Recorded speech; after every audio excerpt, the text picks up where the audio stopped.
Lokhu kuyachaza ukuthi uhulumeni akafuni ukudila ngalezi issue.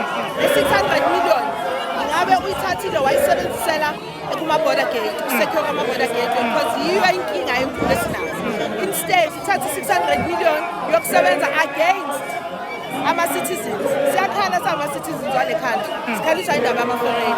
Wena uqasha ama-security ukuthi azolwa nathi, azange sathi kuzoba nezinto.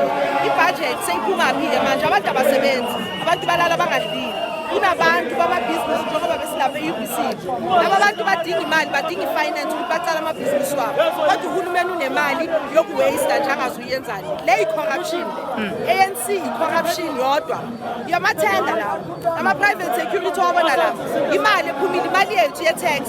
Uhulumeni kuzomele ashiye nje kancane ngoba indaba yakhe asayizwa-ke manje. In the absence of leadership, abantu bazoyiyenzela.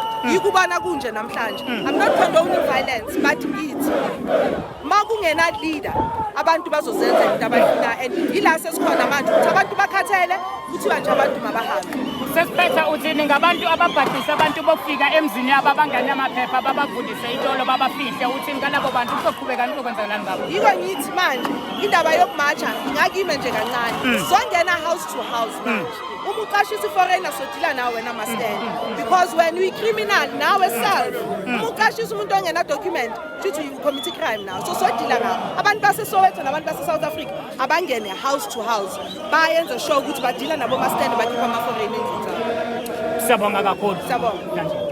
Morning. That's pure. Morning.